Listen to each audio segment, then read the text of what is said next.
देखिए, ये बजट देश के विकास के लिए किया गया है। माननीय प्रधानमंत्री जी का ये संकल्प है विकसित राष्ट्र बनाने का। दुनिया का चौथा सबसे मजबूत आर्थिक रूप से यह राष्ट्र बन चुकी है। अब तीसरा अर्थव्यवस्था 2030 तक तीसरा मजबूत राष्ट्र कैसे बने, इसमें भी बजट में प्रावधान किया गया है। और 2045 तक भारत दुनिया के अंदर अपनी मजबूती स्थापित करेगी, विकसित राष्ट्र बनेगी, इसकी व्यवस्था भी की गई है।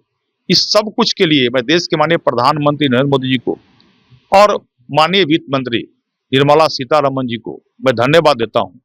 ये देश का 80वां बजट है। इससे पहले 79 बजट और पेश किया गया था। 9वीं बार मातृशक्ति के रूप में ये बजट निर्मला सीतारमण जी को पेश करने का सौभाग्य प्राप्त हुआ है। और पूरी देश को अर्थव्यवस्था कैसे मजबूत हो, सशक्त राष्ट्र कैसे बने, समृद्ध राष्ट्र कैसे हो, विकसित राष्ट्र कैसे हो, इसमें समुचित व्यवस्था किया गया है। और खासकर बिहार के लिए भी कई महत्वपूर्ण विषय को इस बजट में प्रावधान किया गया है। स्पीड रेल कॉरिडोर की व्यवस्था भी बिहार के अंदर हो, प्रावधान किया गया है। स्वास्थ्य के क्षेत्र में भी बजट में जो प्रत्येक जिलाओं में आपको हॉस्पिटल का अपग्रेड करने की व्यवस्था की गई है। जो बड़े बीमारी से लोग पीड़ित होते हैं, वो बड़े बीमारी, कैंसर ऐसा बीमारी, उसमें सस्ती इलाज कैसे हो, दवा का व्यवस्था कम रेट में दवा व्यवस्था करने की बात की गई है। शिक्षा के क्षेत्र में पूरे बिहार के सभी जिलाओं में, देश के सभी जिलाओं में जो है बालिका छात्रावास निर्माण कराने के इस बजट में प्रावधान किया गया। जिस विभाग में मैं मंत्री हूं, ज्योतिबाई फूले बालिका छात्रावास पर सभी जिलाओं में मैं भी बना रहा हूं, स्वीकृति मैं भी दिया हूं। इस बजट में शिक्षा, स्वास्थ्य के साथ साथ जो लघु उद्योग है, कुटीर उद्योग है, उस सब पर भी व्यवस्था किया गया है। बिहार विकसित हो और 1 करोड़ नौजवानों को नौकरी रोजगार देने के एनडीए के सरकार में संकल्प लिया था। उस संकल्प को भी सिद्धि तक पहुंचाने के लिए यह केंद्र के बजट में प्रावधान किया गया है। अभी आपने देखा यातायात के क्षेत्र में बिहार के सभी सड़कें अच्छा तो हुआ ही है। आज पहले क्या होता था, जब सड़क मार्ग अच्छी नहीं थी तो जल मार्ग के द्वारा यातायात की सुविधा की गई थी। आज जल मार्ग के माध्यम से भी मजबूती कैसे हो, उस पर भी व्यवस्था किया गया है। मिला जुला कर जो बजट है देश का, वो बिहार के हित में है और सर्वस्पर्शी बजट है।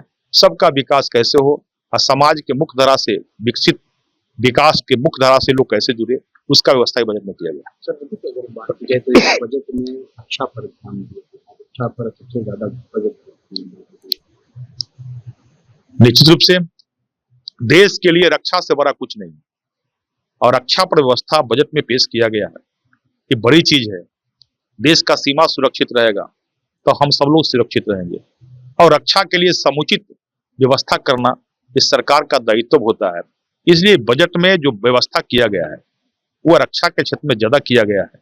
इससे निश्चित होता है कि आत्मनिर्भर भारत, सशक्त भारत, मजबूत भारत और भारत के किसी भी नागरिक पर या दुनिया के किसी भी देश जो है, जो भारत के अंदर या बाहर आंख दिखाना चाहते हैं, उन लोगों के भी गाल पर करारा तमाचा ये बजट ने सुरक्षा के क्षेत्र में किया है। विपक्ष के पास में बोलने के लिए अब कुछ नहीं है।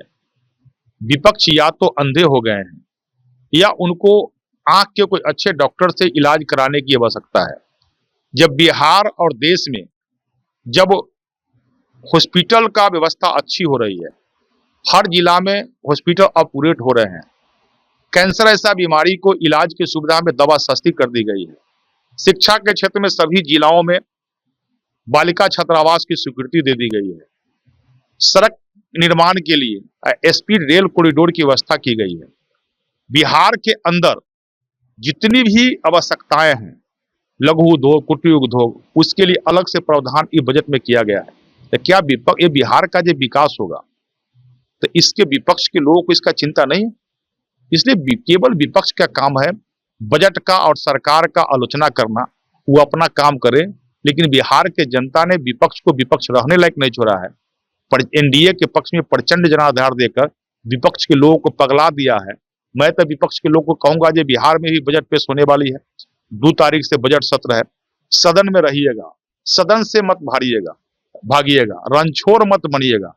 क्योंकि अभी जो अनुपूरक बजट सत्र चला था उसमें नेता प्रतिपक्ष दिखाई नहीं दिए थे। वो कहीं विदेश चले गए थे।